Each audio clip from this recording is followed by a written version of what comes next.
Shalom, meu nome é Laércio, eu sou editor deste canal e hoje eu vou falar com você sobre as festas de outono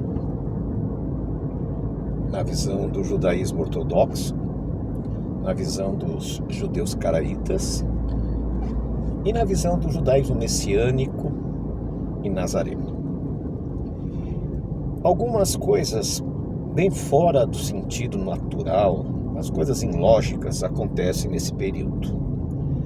A primeira delas, quando Moisés tirou o povo do Egito, ele relata em Êxodo capítulo 12, versículo 2, dizendo o seguinte: este vos será o primeiro dos meses.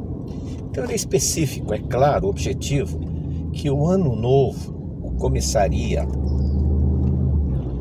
naquele mês que no calendário israelita chama-se Abib ou Aviv, que significa apenas maduro, né? Não tem nada de especial nesse nome. Aliás, os meses hebraicos todos são numerais.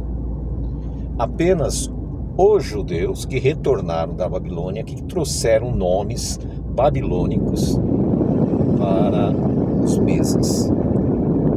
Mas não é o nosso assunto hoje. Então, vem a seguinte pergunta: mas nós temos visto que vamos celebrar agora o Ano Novo, Rosh Hashanah, cabeça do ano. Está todo mundo se preparando para esse grande evento.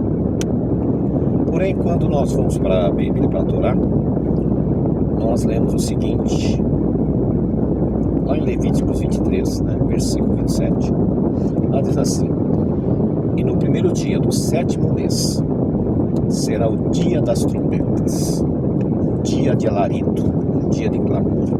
Não fareis nenhum trabalho, pois é um Shabat. Só isso. Não fala que é ano novo, não fala que tenha alguma coisa para olhar para frente ou para trás. Só isso. Muito bem, nós já explicamos em outros vídeos o porquê dessa mudança, que não é o nosso assunto hoje. O nosso assunto é do 10º dia. E desde o começo do 6º mês, que o judaísmo, e não a Torá, não a Bíblia, chama de Elul, diz que é um mês de reflexão, um mês de arrependimento. São 40 dias que nós devemos nos arrepender para o grande dia do juízo anual, que é o 10º dia do 7º mês, chamado também como Yom Kippur. E ali nós temos visto, na literatura judaica, temos visto também nas redes sociais, rabinos falando que no Yom Kippur, no dia do Yom Kippur, dia 10 do 7º mês, é um dia em que os nossos destinos estarão sendo selados para o próximo ano. É meio mais ou menos assim como Calvino, né? Antecipando as coisas. E aí diz que Deus vai estabelecer para você um ano de prosperidade, um ano de alegria, ou um ano de doença, um ano de castigo, um ano de perseguição. Tudo isso é muito estranho quando você usa a Bíblia como parâmetro, porque a Bíblia não nos traz isso, não fala isso, em primeiro lugar.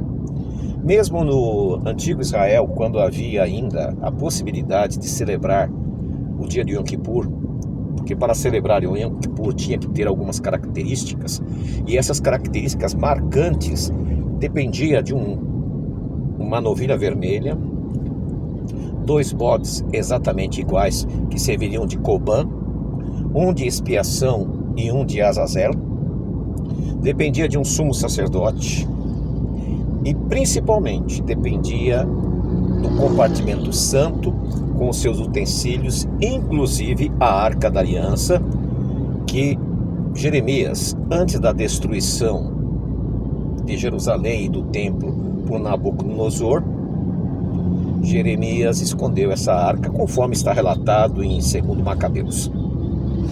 Ou seja, desde a destruição do templo ao retorno e até hoje, esta cerimônia não poderia mais ser realizada por falta dos utensílios, por falta da arca. No lugar, os rabinos, os sacerdotes que retornaram da Babilônia, criaram um novo mandamento, o mandamento do jejum. Porém, a Bíblia não diz que nesse dia de alarido, de trombetas, deveria se jejuar. Aliás, diz que teríamos que afligir as nossas almas e não o nosso estômago. Mas muito bem. Então, durante toda a história, nesse período, haveria uma retrospectiva da vida, o que as pessoas fizeram, pediriam perdão, tentariam colocar suas vidas no altar, que é uma boa coisa. Porém, para nós que cremos que Yeshua é o Messias, o sacrifício vivo, para nós que entendemos Hebreus, nós não podemos cair nessa cilada daquele grupo que infernizou os primeiros messiânicos, que eram os judaizantes. Quem eram os judaizantes? Eram judeus, fariseus, que aceitaram Jesus, abro aspas aqui, porém queriam manter as mesmas regras que os fariseus haviam instituído. Yeshua já havia dito em Mateus capítulo 15, no versículo 3, que aqueles fariseus, aquele grupo de pessoas, eles eram transgressores da Torá, por causa das tradições dos anciões. O próprio Jesus vai falar em Mateus 23:33, que o inferno estava reservado a eles pela atitude que eles tinham em lidar com as coisas sagradas. Vale a pena você ler o capítulo todo de Mateus 23, porém faço aqui uma objeção com relação ao versículo 1, 2 e 3, se não me falha a memória, não dá para decorar tudo, onde ali, na tradução do grego, dá uma confusão tremenda, dizendo que nós temos que ouvir o que os fariseus falam e devemos fazer o que eles mandam. Quando você continua lendo, você vai ver que há uma incoerência tremenda. Ele condena tudo o que eles faziam. Porém, quando nós vamos para Mateus 23, do hebraico, de uma versão chamada Matatiahu, Shem Tov, ali nós entendemos que realmente a tradução foi mal feita. E pelo contexto geral, lá diz assim, na cadeira de Moisés, que era a cadeira de julgamento, está sentado os fariseus. Façam tudo o que Moisés mandou, mas não façam o que eles fazem. E aí ele continua a leitura. E você vai ver ali que eles eram hipócritas. Eles exigiam que os demais fizessem, mas eles não faziam. E eles foram condenados por isso.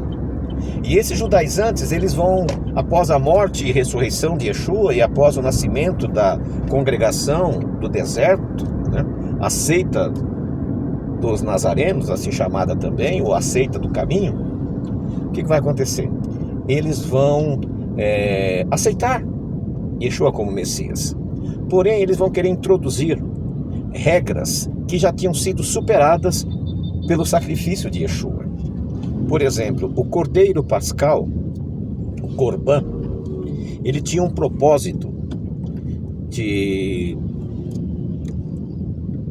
trazer para o povo o livramento das pragas que veio no Egito e a proteção contra a morte dos primogênitos.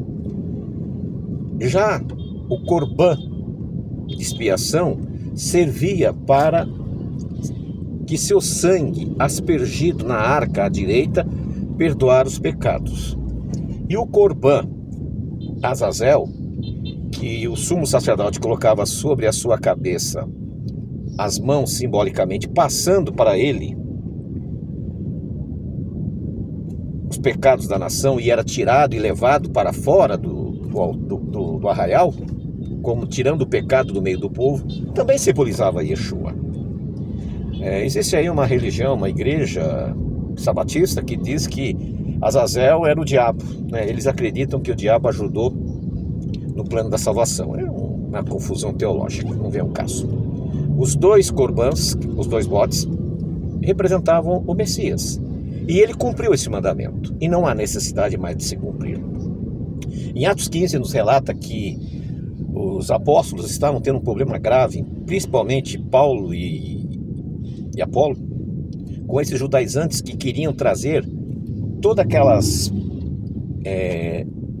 leis que Yeshua já havia cumprido, né? Aquelas leis cerimoniais. Não estou falando aqui da lei moral, não estou falando do sábado, não estou falando da alimentação, não estou falando das festas, estou falando das leis de cerimônia, do sacrifício que Yeshua já tinha cumprido. E eles queriam trazer de volta. E eles queriam também a prática da circuncisão.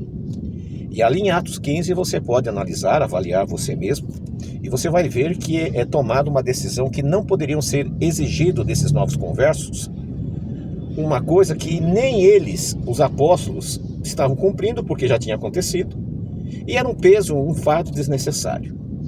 Mas essa insistência dos judaizantes, ela vai persistir.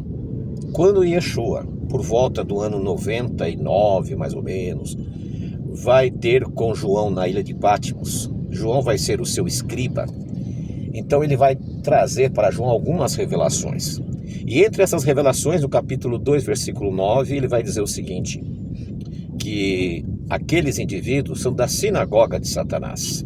Eles se dizem judeus, ou seja, praticantes de Torá, mas são da sinagoga de Satanás, não tem nada a ver com a fé de Yeshua.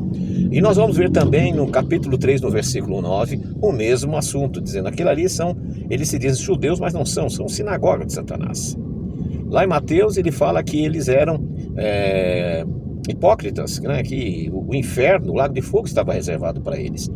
Em Marcos 7 também a mesma coisa. E agora nós vemos que nesses dois capítulos do Apocalipse acaba com a sentença deles.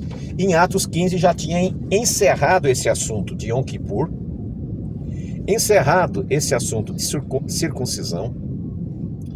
E naquela época eles não haviam ainda trazido para dentro da fé esse ano novo, Rosh Hashanah, no 7º mês. Isso é uma coisa sem fundamento nenhum. Por mais que eles tentem justificar, não faz o menor sentido. Nós sabemos que isso não faz sentido nenhum. Porém, mas em Apocalipse, no capítulo 18, eles continuam ali, Yeshua, Jesus, continua dizendo para João, né, que a grande Babilônia, que Babilônia? Por que ele fala Babilônia? Se a Babilônia já tinha sido destruída, por que ele não diz a grande Roma? Não, ele diz a Babilônia.